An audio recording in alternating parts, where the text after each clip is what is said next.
महाराष्ट्र के जलगांव में एक कैफे में एक 20 साल का लड़का एक लड़की के साथ बैठा हुआ था।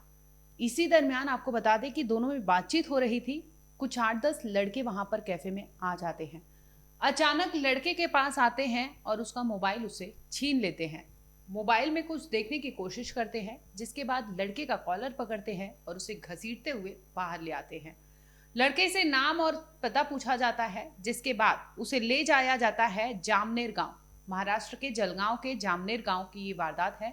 उसे वहां ले जाया जाता है और इसके बाद उस जो मोहल्ले में रहता है वहां पर उसे घुमाया जाता है, उसका परेड निकाला जाता है। आपको बता दें कि ये 8-10 लड़के वहां से घसीट के ले आए थे कैफे से, लेकिन उसके मोहल्ले में पहुंचते ही ये भीड़ ज्यादा हो चुकी थी।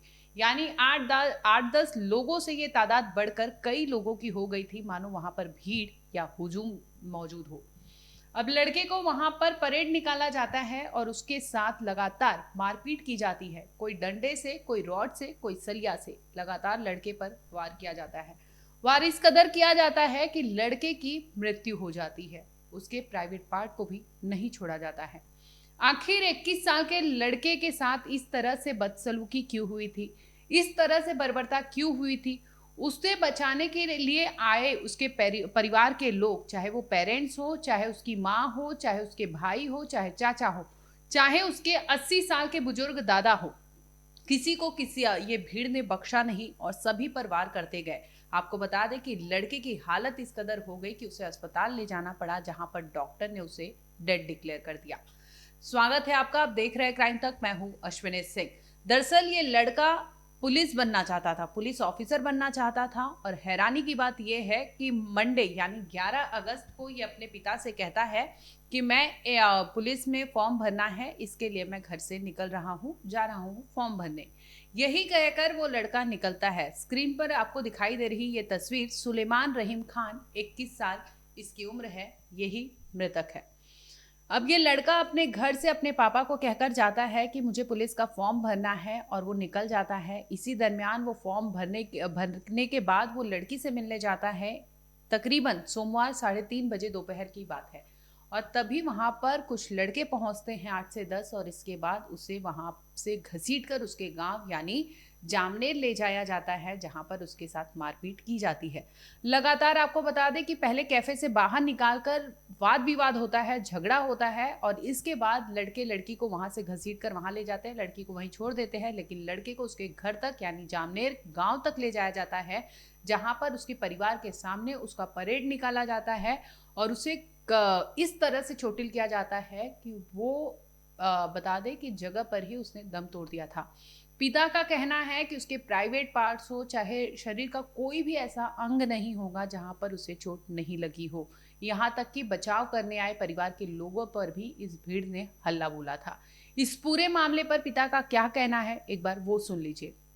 ये जो मेरे बच्चे के साथ में जो हुआ वो नाइंसाफ़ी का हुआ और उसको सामने से लाकर यहाँ चौक में मारा गया और हमको भी उसके मेरी बीवी को और लड़की को और मेरे अब्बा को, इन चारों को हम छुड़ाने गए तो उनको भी मारे हमको भी। और बाद में बोलते कि हमारे पर अगर केस करे तो तुम्हारा हम मारने को आएंगे और सब धमकियाँ देकर चले गए। वजह कुछ पता ही नहीं, उन्होंने क्या वजह हुई वो उनको मालूम। कितने लोग थे मारने वाले? वो 10-12 लोग। हाँ, वहाँ पर यहाँ कुछ भी नहीं हुआ था। मेरा लड़का सवेरे 11 बजे जामनेर गया। जामनेर बोले मैं फॉर्म भरने जा रहा हूँ इसका, पुलिस भर्ती का।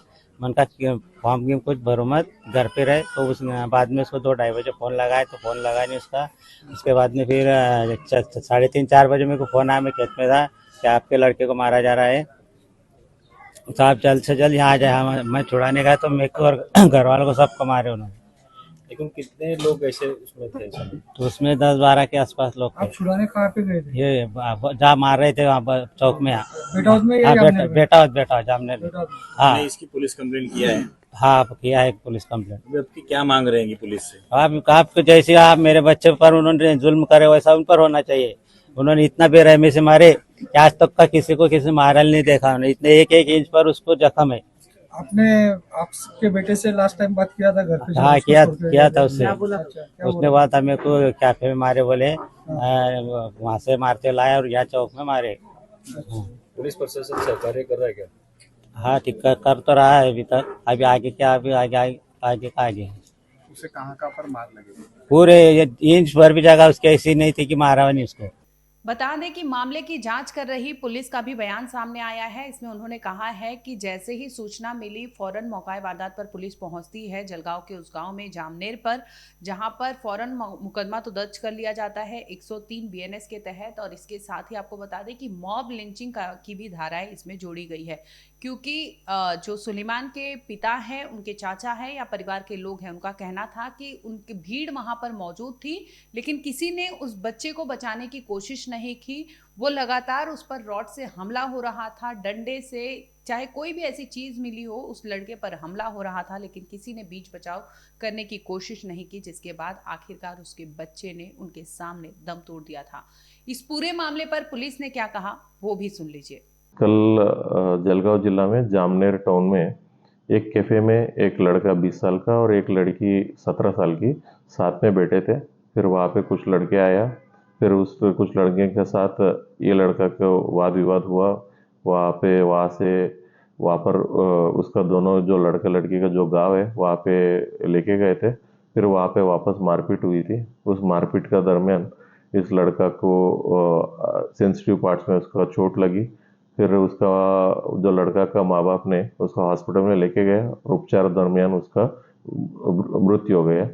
फिर उसके बाद हमने जामनेर पुलिस स्टेशन में गुना दाखिल किया। गुना दाखिल 103(1) और 103(2) ये दो लोग बीएनएस इस कलम का अंतर्गत हमने दाखिल किया है। मॉब लिंचिंग का कलम भी उसमें हमने दाखिल किया है और उसमें उसी दिन में हमने 4 आरोपियों को गिरफ्तार किया। फिर बाद में आज का दिन में हमने 3 आरोपी का अभी तक हम गिरफ्तार किया। एक और आरोपी हमें मिल गया, रास्ते में है और उसको आरोपी को कल कोर्ट में पेश किया। 5 दिन का उसका पुलिस कस्टडी भी लिया और कई लोग हमें मिला है एसआईटी फॉर्म करने के लिए। उसको भी 1-2 दिन में हमने विचार करके उसका आदेश भी किया जाएगा। तो अभी हालात कैसे वहाँ के? वही हालत, कुछ प्रॉब्लम नहीं है, शांतता है। जिला में सब जगह पे शांतता है। तो वहाँ पर कुछ कैमरे भी जब्त किए गए, सीसीटीवी? जो तपास का जो इन्वेस्टिगेशन का दौरान जो रेलेवेंट सीसीटीवी फुटेज है वो हम सब लिया गया और जो भी इन्वॉल्व है उसको हम सब अरेस्ट किया है। फिलहाल आपको बता दें कि इस केस को लेकर पुलिस ने केस तो रजिस्टर्ड कर लिया है। इसके साथ ही 8 लोगों की गिरफ्तारी हो गई है और कई लोगों को कोर्ट में पेश भी किया जा चुका है। और मॉब लिंचिंग के तहत भी इस केस का पुलिस तफ्तीश करेगी, सीसीटीवी खंगालेगी, ताकि वो जांच कर सके कि वहां पर भीड़ में कौन से लोग हैं और किस वजह से सुलेमान रहीम खान को निशाना बनाया गया था। क्या वो लड़की के साथ बैठा था, इस वजह से उसके साथ इस तरह से कांड हुआ, या फिर सुलेमान के साथ कुछ चीज़ें थी जिसकी भड़ास निकालने के लिए इस तरह से लोग वहां पर पहुंचे थे। और ये 8 से 10 लोग उसे ले जाते हैं अपने सुलेमान के गांव में, जहां पर इस तरह से उसकी मॉब लिंचिंग की जाती है और वहीं पर उसकी मृत्यु हो जाती है। जाते जाते आपको सुनवाते हैं कि सुलेमान के चाचा ने क्या कहा, एक बार आप वो भी सुन लीजिएगा। हमारे भतीजे के ऊपर जानलेवा हमला करके उसकी निर्गुण हत्या हो गई। इतनी बेशर्मी से, इतनी बेरहमी से हमारे भाई की, हमारे भतीजे की हत्या हुई। आप सोच भी सकते नहीं। हमने उसके जिस्म के ऊपर ऐसा कोई जगह नहीं थी कि जहाँ उसकी जख्म नहीं थे।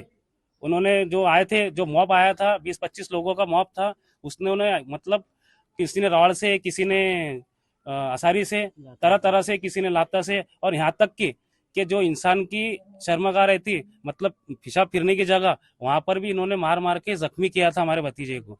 आपके माध्यम से हम ये मांग करना चाहते हैं कि हमारे बच्चे का जो जैसा जिस तरह से इन्होंने हाल किया, उसी तरह से आपके माध्यम से प्रशासन और पुलिस प्रशासन उसका उन आरोपियों को भी कड़ी से कड़ी सजा मिलना चाहिए। हमारा मकसद एक ही है।